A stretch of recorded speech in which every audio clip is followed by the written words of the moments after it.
ದೇವರು ಪೊರಟೆಯ ಮಾಡವರ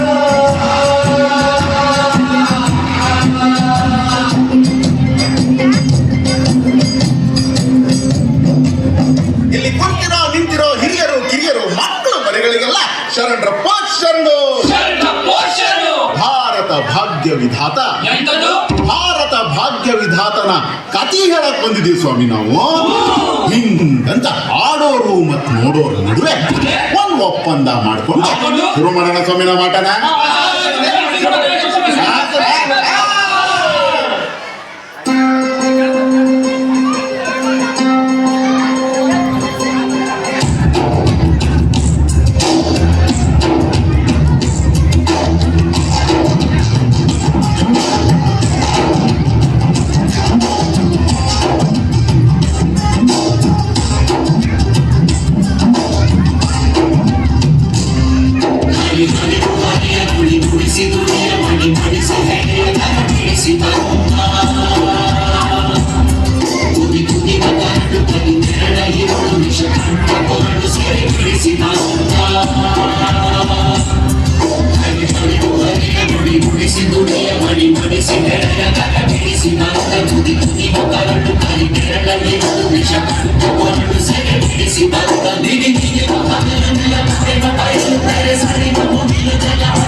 ಆಮೇಲೆ ಕಾಲಕ್ರಮೇಣ ಒಂದೊಂದಾಗಿ ಒಬ್ಬೊಬ್ಬರಾಗಿ ಸಮಾನತೆ ಈ ಪಾಪ ಆದರೆ ಇದನ್ನ ಸಂಪೂರ್ಣವಾಗಿ ಎದುರು ಹೋರಾಡೋದು ನನ್ನ ಒಡೆಯ ಹಿರಿಯ ಈ ಭಾರತ ದೇಶದ ಭಾಗ್ಯ ವಿಧಾತ.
ಸಿಕ್ಕಲ್ಲ ಇವಳಿಗೆ ಸಿಕ್ಕಲ್ಲ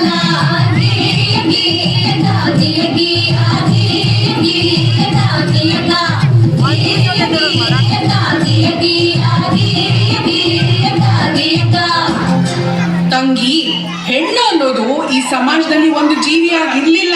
ಅವಳು ಆಸ್ತಿ, ವರ್ಣ, ವಂಶ ರವಾನಿಸೋ ಒಂದು ಯೋಜನೆ ಆಗಿದ್ಲು. ಈ ಜಾತಿ ಆ ಜಾತಿ ಸೇರ್ಬಾರ್ದು, ಆ ವರ್ಣ ಈ ವರ್ಣ ಬೆರಿಬಾರ್ದು, ಈ ಆಸ್ತಿ ಆ ಆಸ್ತಿ ಅವ್ರ ಕೈ ಸೇರ್ಬಾರ್ದು.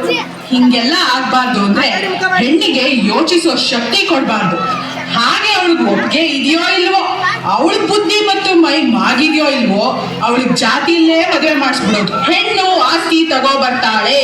ಹಾಗಾಗಿ ಒಬ್ಬ ಗಂಡಿಗೆ ಹೆಚ್ಚೆಚ್ಚು ಮದುವೆ ಮಾಡಿಸಿದಷ್ಟು ಹೆಚ್ಚೆಚ್ಚು ಆಸ್ತಿ ಬರುತ್ತೆ. ಒಂದ್ ವೇಳೆ ಗಂಡ ಸತ್ರೆ ಅವಳು ಯಾವ ಗಂಡು ನೋಡದೆ ಇರ್ಲಿ, ಹಾಗ ಅವಳು ಬೇರೆ ಸಂಸಾರ ಮಾಡದೇ ಇರ್ಲಿ ಅಂತ ಅವಳು ತಲೆ ಬೋಳಿಸ್ತಿದ್ರು. ಅವಳು ಮನೆ ಬಿಟ್ಟು ಆಚೆನೆ ಬರಂಗಿರ್ಲಿಲ್ಲ. ಹೇ ನನ್ನಪ್ಪ ಸತ್ತಾರ, ಗುಡುಗಿದನಯ್ಯ, ಗುಡುಗಿದನಯ್ಯ ಸಭೆಯಲ್ಲಿ ನಿನ್ನ ಹೆಸರಿನ ಬರದಾನಯ್ಯ, ಸುಳಿದಾರಿಯ ನಾಡಲ್ಲಿ ಪ್ರತಿಯೊಂದು ಹೆಣ್ಣು ಮಗು ಬರಹ ಕಲಿಯಬೇಕು. ಪ್ರತಿ ಸರ್ಕಾರಗಳು ರಕ್ಷಣೆಯ ಕೊಡಬೇಕು. ಪ್ರತಿ ಕ್ಷೇತ್ರದಲ್ಲೂ ಹೆಣ್ಣಿಗೆ ಮೀಸಲು ಭೇದಭಾವ ಮಾಡೋಣ. ಇದು ಜೈಲಿಗಾಗಬೇಕು.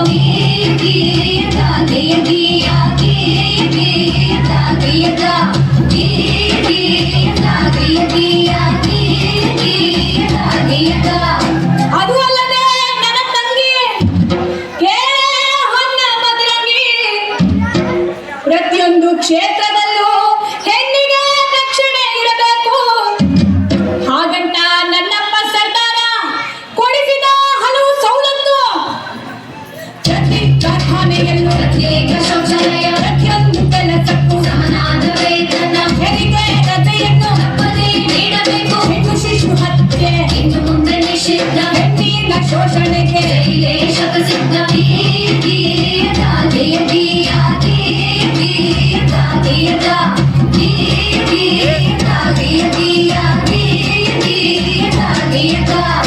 ಹೀಗೆ ಹಲವಾರು ಸವಲತ್ತುಗಳು ಹಾಗೂ ಸ್ವಾತಂತ್ರ್ಯವನ್ನು ನಿಮ್ಮಂತ ಹೆಣ್ಮಕ್ಳು ಅರಿವಿಲ್ಲದೆ ಅನುಭವಿಸುತ್ತಿರುವ ಅನುಕೂಲಗಳನ್ನು ನಮ್ಮಪ್ಪ ಆ ಭಾರತ ಭಾಗ್ಯ ವಿಧಾತಾನೇ ಕೊಡಿಸಿದ್ದು.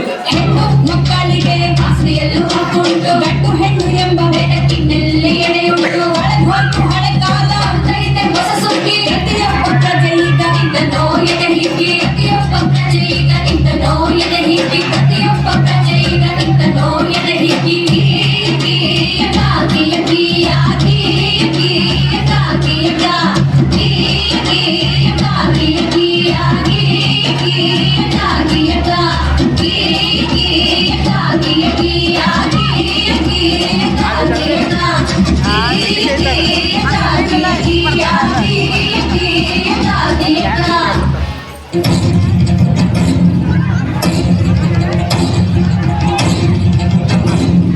ಸಂವಿಧಾನ ಪೀಠಿಗೆ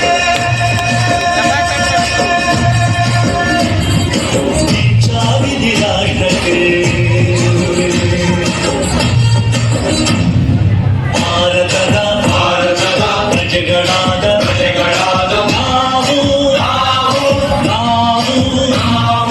ಭಾರತದ ಪ್ರಜೆಗಳಾದ ನಾವು ಭಾರತವನ್ನು ಒಂದು ಸಾರ್ವಭೌಮ ಸಮಾಜವಾದಿ ಭಾರತವನ್ನು ಒಂದು ಜಾತ್ಯತೀತ